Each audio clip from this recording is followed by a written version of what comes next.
course, we're talking about the Israelite kings of the houses of Judah, Zerah and Pharez. Well, absolutely. We're talking about the dispersion of Israel. Right. And right. Paul knew that the nations that he went to were all dispersed Israelites. Yes. And his letters prove it over again and again. Yes. So that the universalists who want to interpret this phrase the way it has been translated, and you could say it like this: to bear my name before the nations, which Gentiles they assume means non-Israelites. Right. Yeah. Okay. And kings, which is another separate group, whoever they might be, and the children of Israel, as if the first two were different from the latter. Right, but the grammatical construction is called a hendiatrisin, and it means one by means of three. It means that all three of these entities being mentioned are actually the same. The nations and the kings of the sons of Israel is the literal reading. Yes. Okay, very good. Well, let me finish with verse 16. For I will show him how great things he must suffer for my name's sake. So for the Paul bashers, these two verses, 15 and 16, are very succinctly declaring that Paul is a chosen vessel. Absolutely. The Paul bashers are doing us a great disservice. Yes. Because these verses not only do that, they prove that Christianity is for only right. the lost sheep of the house of Israel. Right, because of the bad translation, the universalists have chosen to universalize it, and the Paul bashers agree with them, not understanding the grammar here. Well, the Paul bashers' biggest mistake is simply taking for granted that the mainstream translators translated all this properly. Right, absolutely. And they botched it at every turn. Yeah, they universalized it, they twisted it and perverted it at every turn. Right. And this is one of the primary verses. Yes, very good. So let me just, one more question before we close this evening.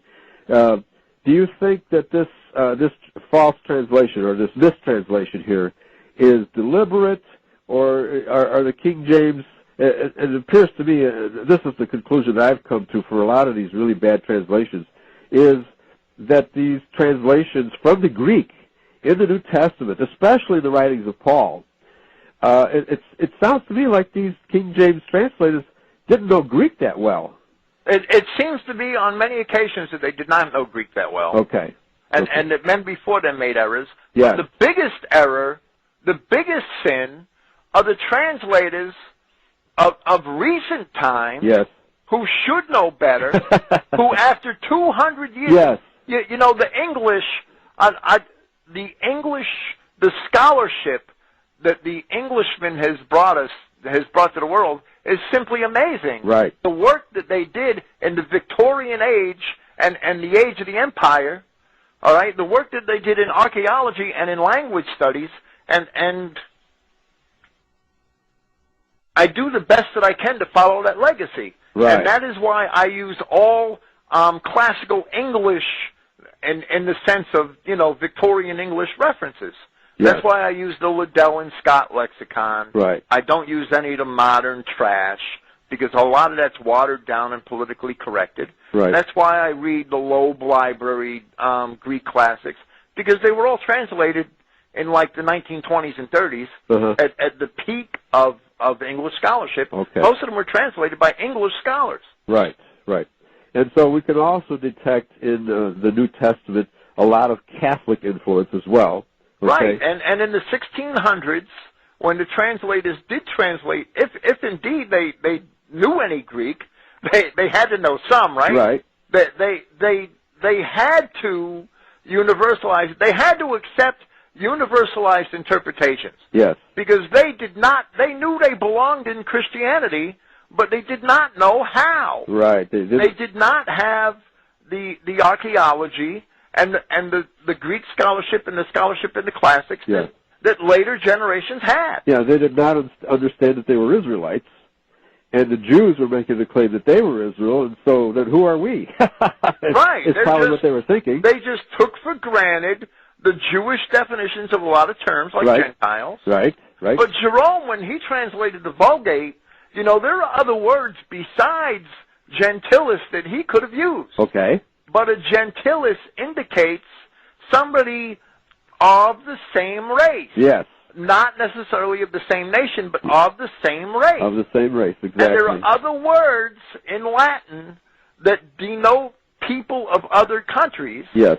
that don't make that distinction, okay. that don't have that connotation. Right. And the whole world has been fooled by the Jewish redefinition of the word Gentile to mean non-Jew. And it never did. And it never did. That's right. And Paul, you know, the commission here to Paul is to go and bring the name of Christ before both yes. the nations and kings of the sons of Israel. Uh-huh. Right. And Paul's epistles prove over and over again, and he does it to the Romans, and he does it to the Corinthians, that they are the dispersed children of Israel. Right. And if Paul was going to pervert Christianity, we'd have an epistle of Paul to the Ethiopians, an epistle of Paul to the Egyptians, an epistle of Paul to the Hutus and the Tutsis. Right. We don't have that. There's no epistle of Paul to the Arabs. There's no epistle of Paul to the Babylonians. Exactly. There's no epistle of Paul to the Edomites. Yeah, right. Paul could have very easily perverted Christianity. Right. The Paul bashers are just idiots for not seeing that. And of course, in other books, Paul definitely says that the Edomites are vessels fit for destruction. Of destruction, yes. right. He does not include them among the Israelites. And he doesn't include any nation that's non-Israelite. Right. Every one of those people Paul wrote an epistle to were dispersed Israelites. Right, right. And he excludes the descendants of Ishmael, which is your today's Arabs, right? Absolutely. He excludes them, explicitly excludes them. Right. So if you thoroughly understand the writings of Paul, and obviously this is one of the verses in verse 15 here, that can be universalized because of the way it's translated. And if it's translated correctly, it's absolutely not universal. That's right. Yeah, very good. It's exclusive. Yes. Okay. That's why I wanted to discuss these last two verses in detail. Thank you, William Fink. We are making mincemeat of the universalist interpretation of the Holy Scriptures, especially the New Testament. I love this stuff. All right? So thanks for joining me on this edition of Yahweh's Covenant People.